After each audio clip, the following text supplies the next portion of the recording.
teman-teman, bertemu lagi di PWK Podcast Warung Kopi. Buka dulu ah. Gimik.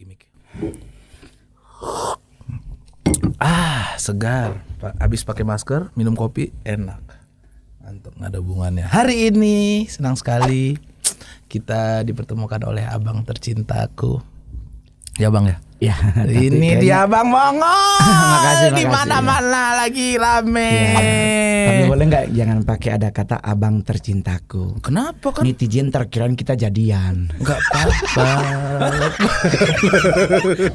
Jangan digoda awal. Hari Jumat saya tanya lagi di kerangkeng lu keluarin lagi. Ayo gimana? Itu termasuk kenceng nggak lidah gua barusan? Sebenarnya sih ya bisa termasuk ya bisa memuaskan lah. Bang, apa kabar? Baik. Pras gimana? Sehat? Sehat. Otak begini masih aman? Ya, seperti topi ini miring. Ya. Oh ya. Saya lagi ya. Bang Mongol gimana? Ya saya sih biasa aja sih Bang. Katanya Kemarin sih lagi kalau rame Covid nih. nggak berhenti tahun ini, mungkin ya saya akan menjadi dukun aja lah. Ngajarin bagaimana cara ngepet yang baik dan benar. Emang bisa lo ngepet? Bisa lah, kita muka udah mendukung. Nanti kan gue yang jalan, lu yang jalan. Oh ya, jadi dong gua. Gak apa-apa, nanti kita kan bagi tugas. Oh iya. Gua ke Pondok Indah, lu ke Kelapa Gading. Ngapain? Pondok Indah kan banyak Muslim. Yang jadi babinya Kristen. Dibacain ayat kursi nggak mempan. Iya. Kalau lu Kelapa Gading banyak Kristen, lu dibacain ayat Alkitab nggak mempan. Apa ini? Belum mualaf. ya gimana ini? Enggak, lu kan lagi rame nih. Kenapa gue rame? Kenapa gue belum nyolong kok? Semenjak podcast sama. Oh podcast, ya. Deddy. Terakhir kita ketemu waktu di Ninja Express ya. Ya. Sekarang udah nggak? Makan nado. Oh masih. Masih alhamdulillah dong. Asik, podcastmu banyak ternyata ya. Alhamdulillah. Saya cuman nggak punya. Iya kan, tapi diundang sana sini ya tuh. Ya kadang kan persahabatan harganya beda. Ini harga persahabatan gak sih? Ya harga kedip. Karena buat nyari duitnya saya prinsipnya off air aja lah. Jangan by podcast. Kenapa? Karena kalau lewat podcast, kalau dia subscribernya masih 200 gimana nyari duitnya?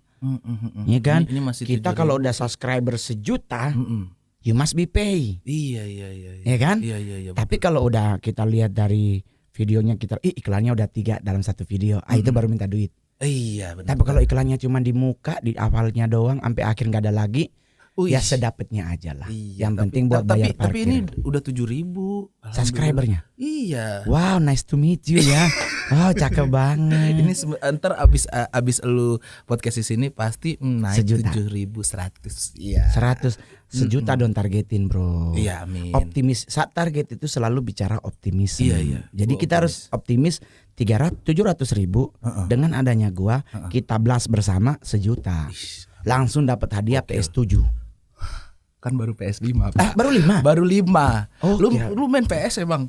Enggak kan. Twitter aja lah gua. Ya gua kan Twitter. Iya, Apa-apa iya, gua iya. posting di situ maksudnya. Sebelum rame ini masalah gereja dan gereja, maksudnya kan orang udah banyak banget bahas itu sama lu ya. Dari Om Deddy terus lu diundang podcast apalagi ngomongin itu lagi. Iya. Tapi kan gua udah lama tahu ya kalau lu itu pernah di situ. Iya. Sebenarnya yang pengen gua tanya masa kecil lu sih gitu. Masa kecil lu maksudnya selain setan itu maksudnya kan lu katanya dengan dipegang oleh orang tua berbeda. Iya. Iya kan? Iya. Itu mental lu gimana sih? Jadi sebenarnya bukan dipegang oleh orang tua berbeda, tapi dari jalur yang sama. Jadi kan itu yang megang gua kan nenek. Om atau kalau bahasa Manado. Jadi nyokap gua ini adalah seorang perempuan yang sangat keras kepala. Tambeng kalau bahasa Jakarta. Dilarang-larang nggak pernah mau dengar. Ya kan zaman-zaman dulu tuh kan orang tua itu sangat saklek. Sangat saklek kalau bahasa Manado itu sangat tegas. Nah mak gua nggak, pemberontak banget. Jadi di saat mak gua ikut-ikut dansa di daerah, kan di Manado tuh terkenal dengan daerah yang suka dansa-dansa. And then mamaku ikut dansa, ketemulah mungkin bokap gua di lantai dansa itu. Dan ternyata mungkin mereka berikrar menikah. Dengan komposisi mamaku pindah agama. Ke Islam? Enggak. Kemana? Ke Buddha. Ikut suami. Oke. Nah mungkin oma tidak setuju. Dan mama melakukan sebuah kesalahan yang sangat fatal dalam hal keluarga.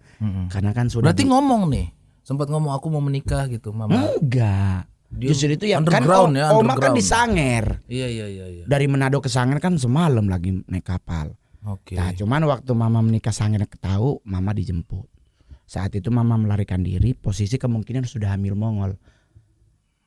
Oke. Nah, di saat mamaku melahirkan, mamaku dipasung sampai mati. Sampai meninggal. Iya, gue denger Jadi yang komposisi itu melahirkan Mongol tidak dididik oleh seorang ibu maupun ayah, tapi dididik oleh seorang nenek. Dan dididiknya tidak sebagai cucu tersayang, tapi diperlakukan sebagai orang luar. Oke, tapi lu tetap di rumah itu. Ya iya loh, masa gue mau tinggal di bawah pohon? Tetaplah di rumah situ. Mak gue dipasung di sebelah rumah, gue yang kerjanya nganterin makanan tiap hari. Tapi kan komposisi gue nggak tahu itu nyokap, gue nggak tahu itu mamaku, karena oma gue manggil mama tuh oma. Nah mama tuh gue panggil akang, akang itu kayak orang Padang ete. Iya ete.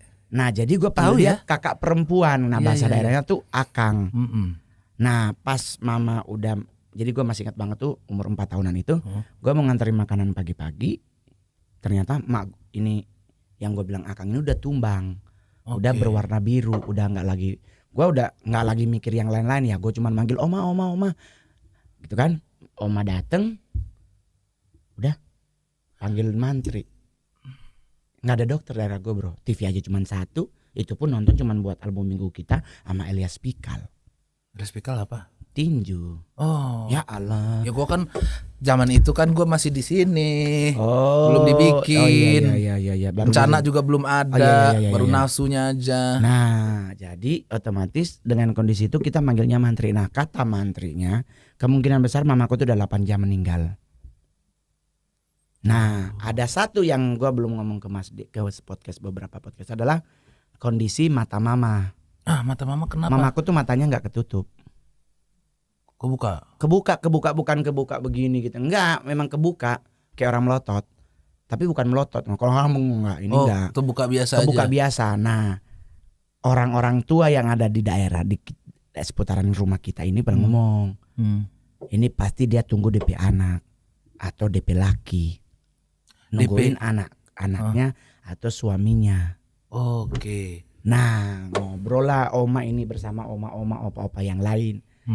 Akhirnya keputusan telak keluar adalah bukalah apa yang selama ini ditutupi. Jadi pas dipanggil Ron sini, masih ingat banget tuh SD itu gua. SD yang belum berijazah ya, maksudnya umur 4 tahun tuh kita udah masuk sekolah tapi belum siswa, tapi ikut nebeng belajar. Kan di kampung begitu, nggak ada TK. Iya. Nah jadi kita umur 4 tahun tuh udah ikut dalam sekolah. Anak bawang ya ibaratnya. Duduk di paling kursi terakhir gitu, apalagi tanah yang dibangun sekolah itu tanahnya Mongol, maksudnya tanah keluarga. Orang dalam. Yoi coy, udah begitu. Yang jadi guru dan kepala sekolahnya adalah orang tua baptis Mongol. Kita ya yang punya. Iya, orang gitu. Kita orang dalam semua lah, kalau peri-peri kan jadi gitu. Iya. Masuklah. Nah, suruh duduk toh. Jadi Mongol duduk di kursi, di belakang sini ada oma-oma, ada apa-apa yang lain. Oma Mongol depan Mongol dia ngomong. Nah, oma mau bilang dulu pangana ini. Oma mau ngomong dulu ke Mongol. Kita ini nganape oma. Apa tuh artinya? Saya ini omanya nganape oma, omanya Mongol. Iya. Nganape mama. Mamamu itu adalah yang ini. Itu hari kedua mak gue dipeti mati. Shock? Enggak. Ketawa. 4 tahun lu mau shock apaan mak? Lu kayak sinetron aja. Tapi kan ceritanya udah kayak sinetron ini. Gue yakin ntar lagi produser film pasti akan mencari. Nggak mau gue. Bagus filmnya enggak ini lah. pasti. Kita jangan menjual apa ya, kesedihan mau ya? orang, nggak boleh karena kondisi COVID. Nah itu kan cerita gitu, background story-nya. Enggak lah, ada yang nawarin sih kemarin dari Manado mau dibikinin buat di YouTube gitu, gue bilang enggak. Jadi pas dikasih tahu nggak nyampe lama kalimatnya langsung ngomong begini, ngana tutu akang ngana pe mama pe mata. Jadi ngomongnya tuh saya suruh tutupin matanya mama. Karena mereka ini udah pada nyoba. Gak bisa. Pas gua tutup, pas ditutup kebuka lagi gitu. Ketutup. Enggak, waktu yang lain itu ditutup kebuka lagi. Tutup kebuka lagi. Itulah kenapa akhirnya mereka ngomong DP anak, yang kalau nyak DP anak DP laki. Kalau nggak anaknya Bang Mongol tuh. Coba tuh. Anak satu-satunya. Udah tutup. Bismillahirrahmanirrahim. Tutup. Dan gua boleh jujur, gua nggak di situ setelah nutup. Hah? Nggak di situ. Di mana? Ya gua keluar. Ya umur 4 tahun Nggak bro. ngerti ya? Kayak nggak ngerti apa-apa. Tapi di saat gue udah mulai umur dewasa, yaitu yang gue mulai ada rasa penyesalan yang gue bahkan waktu podcast Mas Dedi itu keluar, terus kita berdua disomasi, itu gue semalaman itu nangis loh. Kenapa disomasi? Ya gara-gara ngomong orang gila yang harusnya orang dengan gangguan jiwa. Ya mau gimana lagi disomasi sama 80 komunitas mungkin pencinta ODGJ. Berang-berang enggak? Gitulah. Jadi ya kita berdua melakukan klarifikasi toh, permintaan maaf secara terbuka Mas Dedi duluan. Besoknya Mongol di jam 11 lewat 11 menit.